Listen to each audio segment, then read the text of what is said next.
आज हम एक बहुत ही दिलचस्प कहानी में उतरने वाले हैं। ये कहानी है ज्ञान, संगीत और कला की देवी माता सरस्वती की। चलिए जानते हैं उनके बारे में और समझते हैं कि उनका महत्व क्या है। एक पल के लिए सोचकर देखिए, एक ऐसी दुनिया जहां चारों तरफ सन्नाटा है। कोई आवाज नहीं, कोई गीत संगीत नहीं, कोई बातचीत नहीं, सब कुछ खामोश। बस इसी खामोशी से हमारी आज की कहानी शुरू होती है। कहानी शुरू होती है सृष्टिकर्ता ब्रह्मा से।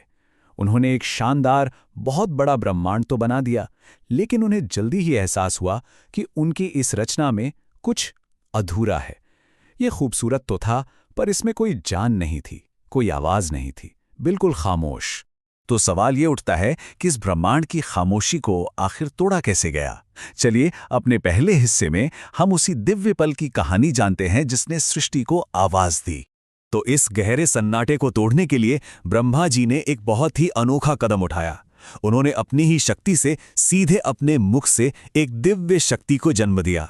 और बस यही वो पल था जिसने सृष्टि की पूरी कहानी को हमेशा के लिए बदल कर रख दिया। और ये कोई साधारण स्त्री नहीं थी, ये थी माता सरस्वती। उनके प्रकट होते ही मानो ब्रह्मांड में ज्ञान की पहली रोशनी फैली, संगीत का पहला सुर छिड़ा और शब्दों की पहली गूंज सुनाई दी। और सबसे दिलचस्प बात पता है क्या थी? उनके पहले शब्द। उन्होंने ब्रह्मा जी से कहा कि हे प्रभु, ज्ञान और वाणी के बिना तो आपकी ये रचना हमेशा अधूरी ही रहेगी। उन्होंने सिर्फ बोला नहीं, बल्कि सृष्टि को उसका असली मकसद दिया, सोचने, बात करने और कुछ नया बनाने की शक्ति। तो देवी तो प्रकट हो गईं, लेकिन उनका स्वरूप कैसा था और उस स्वरूप का आखिर मतलब क्या था? आइए अब दूसरे हिस्से में इसे थोड़ा और करीब से देखते हैं। देखिए, उनका पूरा स्वरूप ही बहुत कुछ कहता है। उनके सफ़ेद कपड़े, उनका सफ़ेद कमल पर बैठना, ये सब पवित्रता, सच्चाई और असली ज्ञान की निशानी है। मतलब सच्चा ज्ञान हमेशा शुद्ध और सच पर ही टिका होता है। उनके 4 हाथों का मतलब तो और भी गहरा है। एक हाथ में जो वीणा है वो हमें कला और संगीत का महत्व बताती है। दूसरे हाथ में किताब, जाहिर है ये ज्ञान और पढ़ाई का प्रतीक है।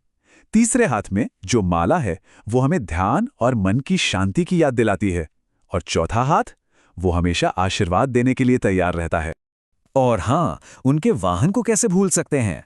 हंस। कहा जाता है कि हंस में दूध और पानी को अलग करने की एक अद्भुत शक्ति होती है। ठीक वैसे ही ये विवेक का प्रतीक है, यानी कि सही और गलत, सच और झूठ के बीच फर्क करने की समझ। अच्छा, तो हमने उनके रूप और उसके प्रतीकों को तो समझ लिया। अब जरा उनकी कहानियों और उनके अलग अलग नामों की दुनिया में चलते हैं।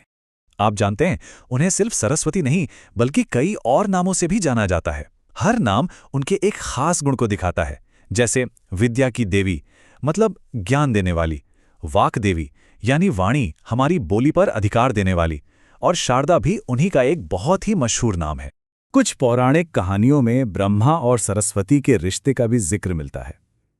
कहा जाता है कि ब्रह्मा जी अपनी ही इस रचना के ज्ञान और सौंदर्य से इतने प्रभावित हुए कि उन्होंने सरस्वती को अपनी पत्नी के रूप में स्वीकार कर लिया। बात सिर्फ यहीं तक नहीं है, एक पूरी नदी का नाम उनसे जुड़ा है, सरस्वती नदी। ऐसा माना जाता है कि ये नदी आज भी अदृश्य रूप में बहती है, और ये कोई और नहीं बल्कि खुद देवी सरस्वती का ही एक रूप है। पर इन सब में जो उनका सबसे जाना पहचाना रूप है वो है विद्या की देवी का। तो चलिए अब ये समझते हैं कि उनकी पूजा कैसे होती है और हमारी जिंदगी में उसका क्या मतलब है।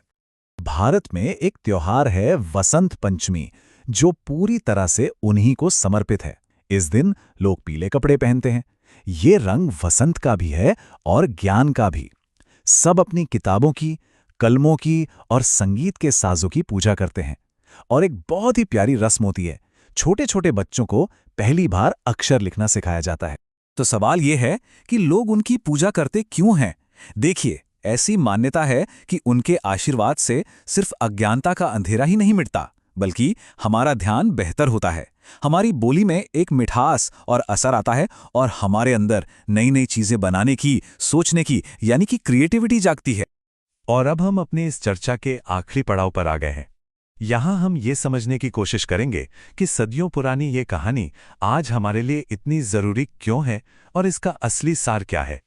तो कुल मिला के बात यह है कि माता सरस्वती सिर्फ एक देवी की मूर्ति नहीं है, वो एक कॉन्सेप्ट है, एक आइडिया है। वो ज्ञान की उस रोशनी की तरह है जो हमारी जिंदगी से अज्ञान के हर अंधेरे को मिटा सकती है। जैसा कि एक बहुत ही मशहूर श्लोक के अंत में कहा गया है, वो देवी जो हर तरह की सुस्ती और अज्ञान को खत्म कर देती हैं, वो हमारी रक्षा करें।